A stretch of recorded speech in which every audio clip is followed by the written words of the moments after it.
یزید کی لشکر جو امام حسین کے مقابلے میں آیا، امام حسین کے لشکر کی تعداد 72 تھی، تو یزید نے 22,000. مجھے بتائیے 72 کا 22,000 سے کوئی مقابلہ ہوتا ہے؟ عمر بن سعد نے پھر عبید اللہ ابن زیاد کو لکھا کہ 22,000 بندے تھوڑے ہیں، کچھ بندے زیادہ بھیج. تو عمر بن سعد کو عبید اللہ ابن زیاد کہنے لگے کہ تو پاگل تو نہیں ہو گیا، 72 کے لشکر کا 22,000 بھیجا، اور کتنا بھیجو؟ تو اس نے کہا تمہیں یہ نہیں پتا یہ لوگ کون ہیں؟ یہ مولا علی شیر خدا کی اولاد ہے، ان میں ایک ایک شخص ایسا ہے جو 1,000 کے مقابلے میں لڑنا جانتا ہے.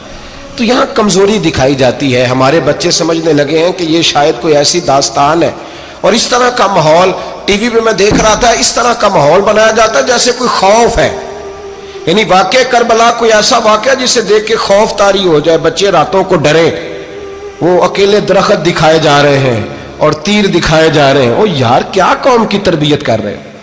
واقع کربلا حوصلے کا نام ہے، دلیری کا نام ہے. سنیں بات اصل میں کیا تھی، بڑے ٹھنڈے دماغ سے میری بات کو سمجھیے گا.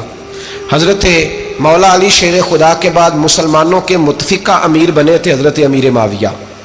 انہیں امیر کس نے بنایا تھا؟ امام حسن نے، حضرت علی کے بڑے صاحبزادے. حضرت امام حسن نے ان سے صلح کی، انہیں خلافت دی. اور صحیح بخاری میں نبی پاک نے فرمایا تھا میرا بیٹا حسن سردار ہے، جب مسلمانوں کی جماعتوں میں لہو بہہ جائے گا تو حسن ان کی صلح کرا دے گا. وہ صلح امام حسن نے کرائی، جناب امیر معاویہ امیر بن گئے. حضرت امیر معاویہ رضی اللہ تعالیٰ عنہ بڑا پیار کرتے تھے نبی پاک سے، بڑا احترام کرتے تھے حضور کے خاندان کا. ان کی جو اجتہادی خطائیں ہیں وہ اپنی جگہ پہ موجود ہیں. چونکہ امام حسن نے ان سے صلح کر لی، لہذا ہم بھی ان کے بارے میں کوئی جملہ کہنے کے مجاز، ہماری مجبوری امام حسن ہے. اس لیے کہ جسے امام حسن صحیح کہے پھر امام حسن کے ماننے والے کو اسے غلط نہیں کہنا چاہیے. حضرت امیر معاویہ رضی اللہ تعالیٰ عنہ کا جب وصال ہوا تو حضرت امام حسن پہلے ہی ان سے وصال کر گئے، آپ کو زہر دے دیا گیا، آپ شہید ہو گئے. امام حسین موجود تھے. تو یزید کے بارے میں لوگوں نے کہا جناب امیر معاویہ سے کہ یہ ٹھیک ہے، مناسب ہے اور بہادر ہے، دلیر ہے، وہ جو ہوتے ہیں نا خوش آمدی ٹولہ. تو حضرت امیر معاویہ کے گرد بھی کچھ ایسے لوگ تھے، انہوں نے آپ سے کہا کہ یزید کو نامزد کر دیں. تو آپ نے یزید کو بلایا، حوالہ مجھ سے دیکھ لیجئے گا.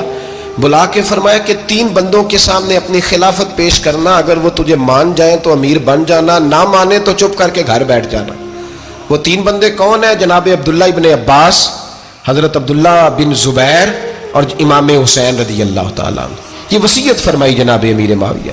ہوا یہ کہ یزید جب امیر بنا نا، 2-3 چیزیں ہوتی ہیں جب کسی بندے کو قابو کرنا ہوتا ہے، 2-3-4-5 چیزیں ایسی ہوتی ہیں جس سے بندہ قابو آتا ہے. تو اس نے بھی فوری طور پہ، یزید نے دیکھا میرے لیے مسئلہ کیا بن سکتا ہے. ولید بن عتبہ اس وقت مدینے کا گورنر تھا.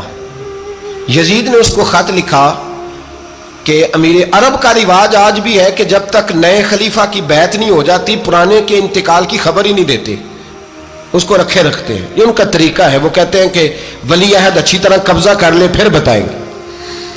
حضرت امیر معاویہ کا وصال ہو گیا، بتایا نہیں. یزید نے اب کیا کیا، کیونکہ بڑا چلاک آدمی تھا، بڑا شاطر تھا، بڑا تیز تھا. اس نے ولید کو خط لکھا، کہنے لگا کہ فوری طور پہ عبداللہ ابن عباس کو بلاؤ اور اسے کہو میری بیعت کریں. یہ جو بیعت ہوتی تھی نا، یہ بھی سن لے کیا ہوتی تھی. یہ بیعت حلف ہوتا تھا کہ میں اللہ رسول کے نام پہ حلف دیتا ہوں کہ میں یزید کی اطاعت کروں گا، میں اس کے خلاف کوئی بغاوت نہیں کروں گا. کوئی یہ بیعت لوگ سمجھتے ہیں کہ بس ہاتھ پکڑنے کا نام بیعت تھا. اس بیعت کا متبادل جمہوری ملکوں کے اندر ووٹ آیا ہے. تو کہا بیعت کرے. حضرت عبداللہ ابن عباس کو بھی بلاؤ، عبداللہ بن زبیر کو بھی بلاؤ، امام حسین کو بھی بلاؤ. امام حسین آدھی رات کے وقت بیٹھے تھے مسجد نبوی میں، چونکہ 5 نمازوں کی آپ امامت کرتے. امام حسین نماز پڑھا کے عشاء کی بیٹھے تھے. جناب عبداللہ بن زبیر، عبداللہ بن زبیر کون تھے؟ یہ نبی پاک صلی اللہ علیہ وسلم کی پھوپھی پوتے تھے اور جناب صدیق اکبر کے نواسے تھے. حضرت عبداللہ بن زبیر اور جناب زبیر بن عوام عشرہ مبشرہ صحابی ہیں، ان کے بیٹے تھے.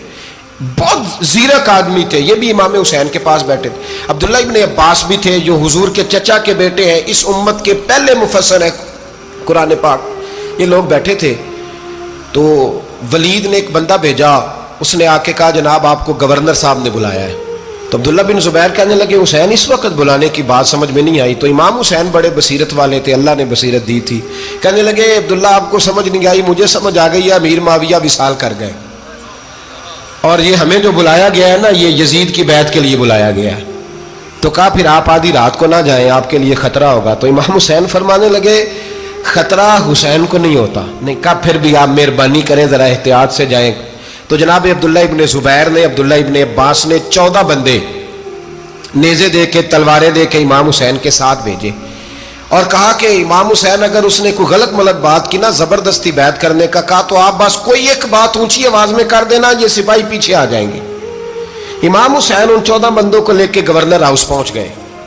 جب آپ وہاں پہنچے، اس نے بتایا، اس نے کہا جی حضرت امیر معاویہ انتقال کر گئے اور آپ نے یزید کی بیعت کرنی ہے۔ تو امام حسین فرمانے لگے میں چھپ کے بیعت نہیں کروں گا، مجمع لگاؤ، جمعے والے دن اعلان کرو، جو طریقہ ہے حضرت ابوبکر صدیق کا، جو طریقہ ہے حضرت عمر فاروق کا، جو انداز